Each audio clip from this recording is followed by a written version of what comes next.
Welcome to Pro-Trusion. My name is Greg Smith, and I am partnered with Beth Cooper, and I'm very excited to talk to you about our interactive procedural modeling tool, which can build some pretty amazing stuff. Now, what I want to actually talk about is why we need protrusion.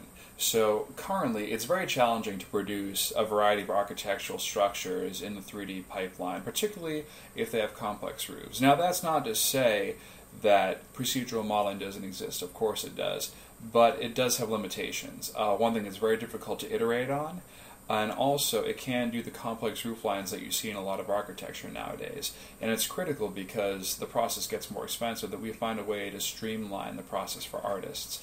And what Pro-Trusion is, it's an interactive procedural modeling tool that allows artists to quickly create and iterate on building complex geometric models that in turn have complex roof lines. And so if we look at the capabilities of the tool, our tool allows the user to take a simple floor plan, or as complex I guess as they want, but it's simple to draw, and they can take multiple profiles to define the walls and roofs, and then it will interactively generate these structures, and then they can actually edit the points and iterate on them in real time. Now, technically, this is based off the paper Interactive Architectural Modeling with Procedural Extrusions by Tom Kelly and Peter Wonka, and this was in SIGGRAPH of 2011. Now, the critical part is that it's based off of the straight skeleton algorithm, particularly the weighted straight skeleton, as originally defined by Eicholzer. Now, basically, you start with a polygon, and you bring the edges in closer and closer till they intersect. And then what the nice thing is with the weighted, you can actually get a more interesting structure. And we put this in the 3D space, creating with vectors, creating interesting things. Now, Kelly and Wonka create modifications allowing other events, so they can handle things like profile changes, or more interestingly, anchors, where you can take an OBJ file and like a window or a door that you've already defined and actually put it somewhere on your model, which makes for much more interesting things. They also do handle things like overhangs as well. So all in all, it can actually combine to a pretty interesting tool. But now, let's actually see how this works in action.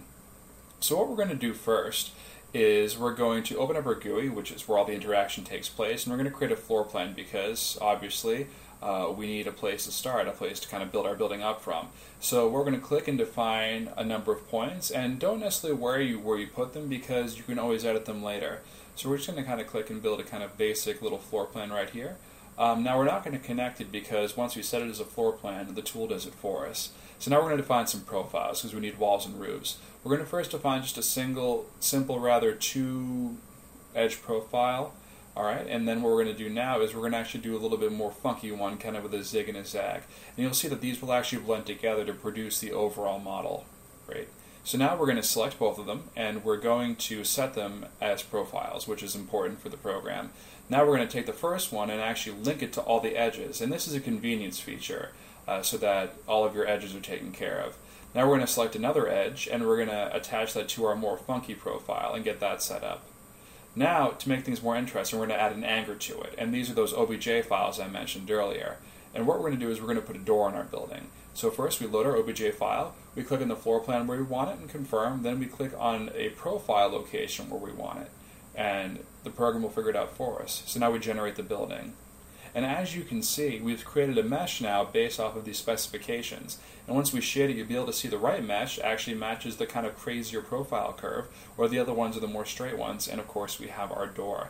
Now, we're not totally satisfied with this, so we're going to make some edits. First, let's get rid of this point right here, so we're going to delete that. As you can see, we can edit our profile curve. Now what we're going to do is we're going to edit our floor plan as well. And we're going to drag it out a little bit. You know, this kind of straight geometric thing, I'm not really feeling it personally. So we'll drag it out and make it different, and then we just click Update Building, and we have an updated building. And the great thing about this is we're able to iterate in real time and see the changes that we have. Now, great thing is if there's a program that you particularly like, what you can do is actually load a text file. Now, one thing you're seeing right now is you're seeing that we can actually go by edge and see what is assigned to what, and this is a great way for keeping track of your profiles. But back to the text files, because we load these things from text files and parse them into our node, you can actually save the ones that you like and then load them up later. So here is an interesting house that we did earlier with some gables on both sides. And it was very, very easy to add back in. And we can also have anchors and other things that are defined in this as well.